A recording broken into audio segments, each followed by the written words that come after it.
Hey everyone, this is Priyanka. Welcome to Arts Study Made Easy.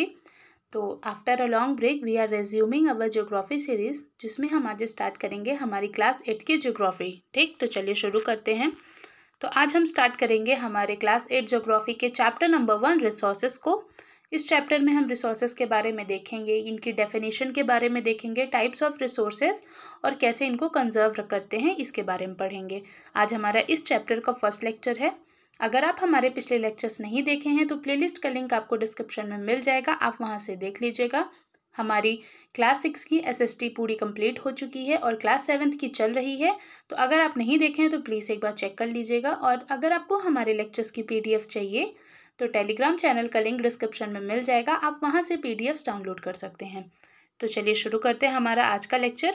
तो हमारा जो ये लेक्चर है वो स्टार्ट होता है एक शॉर्ट स्टोरी से, जिसमें ये मोना और राजू नाम के दो बच्चे हैं जो अपनी अम्मा की हेल्प कर रहे हैं घर को क्लीन करने में। ठीक, अब इसमें मोना को कुछ चीज़ें मिलती हैं जैसे कि cloth, utensil, food grains, combs, ये सब मिलता है। तो वो इनको साइड में रख देती है ये कह के कि अम्मा ये हमारे काम आएंगी। ठीक, इनका कुछ यूज़ है इसीलिए हम इसको रख रहे हैं। तो अम्मा कहती है हाँ इनका यूज़ है तभी तो ये इम्पोर्टेंट है, तभी तो ये रिसोर्सेज हैं। अम्मा ने ऐसा कहा। अब इतने में राजू को कन्फ्यूजन हुआ कि अम्मा, वो पूछता है अपनी अम्मा से कि भाई ये रिसोर्सेज क्या होते हैं। तब अम्मा उसे रिप्लाई करती है कि कोई भी चीज़ जो आपकी या हमारी नीड को सेटिस्फाई करती है, हमारे काम आती है, वो रिसोर्सेज है। ठीक, वो हमारे लिए रिसोर्सेज का काम करती है। कोई भी चीज़ जो हमारे काम आए, ठीक, हमारी नीड को सेटिस्फाई करे, वो क्या है? रिसोर्सेज। यहाँ पे आपको डेफिनेशन मिल गई किसकी? रिसोर्सेज की। अब इसमें लिखा है कि आप अपने चारों तरफ देखिए, आपको जो भी चीज़ें मिल रही हैं जो आपके काम आ रही हैं, जैसे कि आपकी इलेक्ट्रिसिटी हो गया, ठीक, जिस बुक में आप पढ़ रहे हैं, जो मोबाइल फ़ोन आप यूज़ कर रहे हैं, जिस पेन को आप यूज़ कर रहे हैं, जो खाना आप खा रहे हैं, जो आपको पढ़ा रहे हैं, हर चीज़ क्या है यहाँ पे? रिसोर्सेज का काम कर रही है। ठीक, अब यहाँ पे एक बहुत अच्छा एग्जाम्पल लिया है कि भाई आप जो खाना खाते हैं, ठीक, जो भी आप कुछ खा रहे हैं, ठीक, उसमें जो आपका स्पाइसेस, वेजिटेबल वगैरह यूज़ हुआ है, वो सब क्या है? वो सब भी एक तरह का रिसोर्सेज ही है जो उस फूड को बनाने में यूज़ हुआ है। ठीक, अब जैसे कि यहाँ अब ये देखिए, अब ये सब तो हमने देखा कि भाई रिसोर्सेज होते क्या हैं, और ये देखा कि आसपास भी देख लिया। अब ये जो वाटर, इलेक्ट्रिसिटी, रिक्शा, वेजिटेबल या जो कुछ भी हमने देखा, इन सब में कुछ तो कॉमन होगा, जिसकी वजह से अब इसमें कॉमन क्या है? तो कॉमन ये है कि भाई ये सब हमारे काम आ रही हैं, इन सब चीज़ों को हम यूज़ कर रहे हैं, इसलिए हमारे आसपास है। ठीक, तो इनका कुछ यूज़ है, इनकी कुछ यूटिलिटी है। अब ये यूटिलिटी क्या हो गया भाई? ये तो नया वर्ड हमें मिल गया। तो देखिए यूटिलिटी, इसको हम यूजेबिलिटी भी कहते हैं। तो ये क्या होता है? ये कोई भी ऑब्जेक्ट को रिसोर्स बनाती है। ठीक, कोई भी नॉर्मल जो सब्सटेंस है वो हमारे लिए कितना इम्पॉर्टेंट है, कितना यूजेबल है, कितनी उसकी यूटिलिटी है हमारे लिए, वही डिसाइड करते हैं कि वो हमारे लिए रिसोर्सेज है। ठीक, अब यहाँ पे ये ग्लॉसरी में एक वर्ड है, उसकी मीनिंग दिया है पेटेंट। इसका मतलब होता है आपका एक्सक्लूसिव राइट कोई भी आपकी आइडिया या इन्वेंशन पे। ठीक, इसका यूज़ अभी आगे आएगा। अब यहाँ पे अब राजू पूछता है, अब राजू मतलब क्यूरियस हो गया ये जानने को कि भाई कोई भी चीज़ रिसोर्स कैसे बनती है। ठीक, अभी हमने यूटिलिटी या यूजेबिलिटी को तो देखा, तभी उसकी अम्मा कहती हैं कि कोई भी चीज़ रिसोर्सेज तब बनती है जब उसकी कुछ वैल्यू होती है। अब ये क्या है? तो देखिए कोई भी चीज़ का कितना यूज़ है वो डिसाइड करेगा आपको कि उसकी कितनी वैल्यू होगी। ठीक, अब जितने भी रिसोर्सेज हम यूज़ कर रहे हैं, ठीक, जैसे कि हमारी जो वेजिटेबल्स हैं वो भी तो हम इकोनॉमिक वैल्यू उसकी कुछ फिक्स है, वो हम लेके आ रहे हैं कहीं ना कहीं से। ठीक, कोई जो हमारी इलेक्ट्रिसिटी है उसका हम बिल पे कर रहे हैं, कमर्शियल वैल्यू उसकी फ़िक्स है, वो हम दे रहे हैं। तो हर एक चीज़ की एक वैल्यू डिसाइड है, एक वैल्यू, और उसका यूज़ कितना है हमारे लिए, यही डिसाइड करता है, यही डिसाइडिंग फैक्टर होता है कि कोई भी ऑब्जेक्ट हमारे लिए रिसोर्स बन सकता है या नहीं। ज़रूरी नहीं है कि वैल्यू आपकी सिर्फ इकोनॉमिकल ही हो, कुछ अदर भी हो सकती हैं। जैसे कि अब इसका भी आपको एक बहुत अच्छा एग्जांपल बुक में दिया है कि मान लीजिए आप गए मेटल लेने गए, तो भाई आप पैसे दिए, आप अपना मेटल लेके चले आइए, आप ये वहाँ पे जो वो मेटल है उसकी क्या हो गई? ये commercial value, economical value. But आप सपोज़ करिए आप कोई पार्क में विजिट करने गए, वहाँ पे तो आपको कोई इकोनॉमिकल वैल्यू नहीं लग रही है, बट फिर भी आपको अच्छा लगता है, आपकी नीड वहाँ पे सेटिस्फाई हो रही हैं। तो यहाँ पे ये एग्जांपल था हमारे कि हर जगह सिर्फ कमर्शियल वैल्यू होना इम्पॉर्टेंट नहीं है। ठीक, अब कुछ रिसोर्सेज होते हैं जो हमारे लिए इकोनॉमिकली वैल्यूएबल टाइम के साथ होते हैं। अब ये इसका क्या एग्जाम्पल, ये क्या हो गया भाई कि टाइम के साथ कैसे हो गया।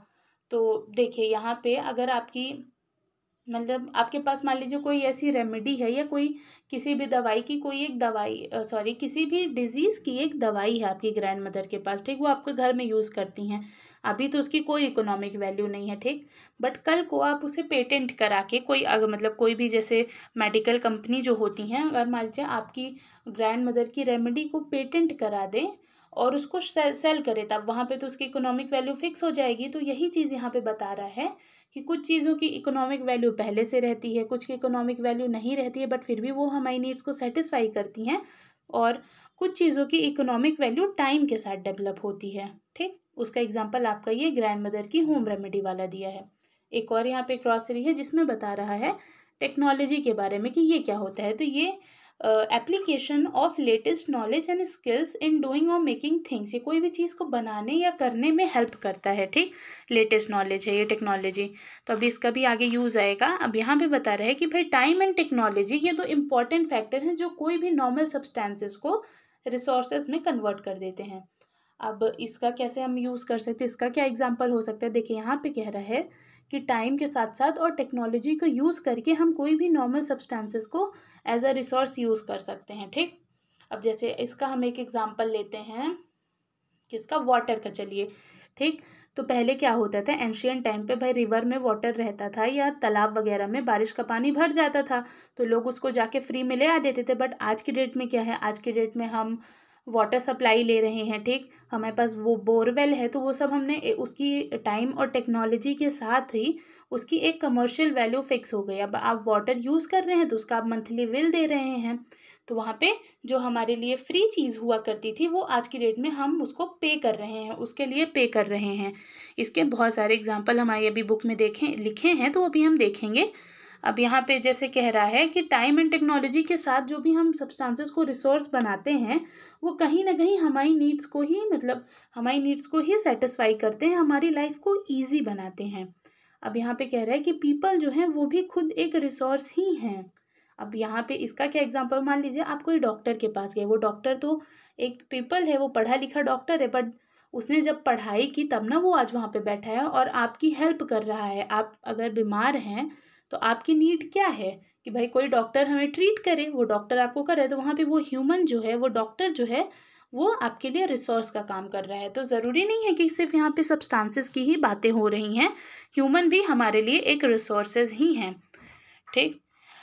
It is their ideas, knowledge, inventions and discoveries that led to creation of more resources. जो पीपल हैं वो अपने माइंड का यूज़ करके, अपनी स्किल्स का यूज़ करके, प्लस टाइम एंड टेक्नोलॉजी का यूज़ करके नए नए रिसोर्सेज को इन्वेंट करते हैं, डेवलप करते हैं। तो इसीलिए यहाँ पे हमारे लिए जो पीपल हैं वो भी एक तरह के रिसोर्सेज का ही काम करते हैं, ठीक। यहाँ पे ओवरऑल यहाँ पे बता रहा है कुछ डिस्कवरीज और इन्वेंशंस वगैरह करके। अब भाई पीपल ही, इंजीनियर लोग ही तो इन्वेंशन करते हैं, तब तो आज हमारे पास इतनी ज़्यादा टेक्नोलॉजी है, ठीक। हम ही पढ़ के हम अब इतना सारा टाइम एंड टेक्नोलॉजी के साथ यूज़ कर करके हम इतने सारे बच्चों को एजुकेट कर रहे हैं, लोग पढ़ रहे हैं, तो आगे कहीं ना कहीं चल के कोई नया रिसोर्स डेवलप करने में तो हमारे काम ही आ रहे हैं।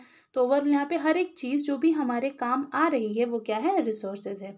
अब यहाँ पे एग्जाम्पल में बताया, दो एग्जाम्पल लिया है, एक हमारा फायर का और दूसरा हाइड्रो इलेक्ट्रिसिटी का। तो चलिए देखते हैं। तो the discovery of fire led to the practice of cooking and other processes while the invention of wheel ultimately resulted in development of newer modes of transport. तो देखिए यहाँ पे कह रहा है कि सबसे पहले तो हमारी फायर डेवलप हुई थी एंशियंट टाइम पे, बट आज की डेट में हम उस फायर से कितने सारे काम कर रहे हैं। सेम उसी तरह पहले सिर्फ एक नॉर्मल व्हील डेवलप हुआ था, बट आज की डेट में उस व्हील, उस एक नॉर्मल सी इन्वेंशन टाइम एंड टेक्नोलॉजी के साथ आज की डेट में हम उस व्हील से, उस एक व्हील के डेवलपमेंट के बाद इम्प्रूव करते करते करते, इन्वेंशन करते करते करते आज हम ट्रांसपोर्टेशन को कितना ईजी वे में ले गए हैं, कितने मोड्स ऑफ ट्रांसपोर्ट हमने डेवलप कर लिए हैं। प्लस यहाँ पे बात हो रहा है हाइड्रो इलेक्ट्रिसिटी में, जो पहले वाटर फ्लो करता था वो तो पहले किसी काम का नहीं था, बट आज की डेट में हम उसमें टरबाइन लगा के उससे इलेक्ट्रिसिटी जनरेट कर रहे हैं, हाइड्रो इलेक्ट्रिसिटी प्लांट वहाँ पे डेवलप कर लिए हैं। तो ये सब कैसे पॉसिबल हुआ, तो टाइम, टेक्नोलॉजी एंड स्किल से, ठीक। यहाँ पे बस रिसोर्सेज के बारे में बता रहा था, डिफरेंट डिफरेंट एग्जांपल्स लेके। तो आज के लेक्चर में हमने क्या जाना, हमने देखा क्या, रिसोर्सेज की डेफिनेशन देखी कि कोई भी चीज़ जो हमारी नीड्स को सेटिस्फाई करती है वो क्या होती है, रिसोर्सेज होती है। देन हमने देखा रिसोर्सेज कैसे बनते हैं, तो जब कोई भी ऑब्जेक्ट या सब्सटेंसेस का हमारा कुछ यूज़ हो और उसकी कोई वैल्यू फिक्स हो तभी वो रिसोर्सेज कहलाएगी, ठीक। देन टाइम एंड टेक्नोलॉजी के साथ साथ उसमें बहुत ज़्यादा डेवलपमेंट भी आया, हमने डिफरेंट रिसोर्सेज को भी डेवलप किया, ये भी हमने देखा है। तो आज के लिए बस इतना ही, इसके आगे हम नेक्स्ट लेक्चर में डिस्कस करेंगे। Thank you for watching and stay tuned with us.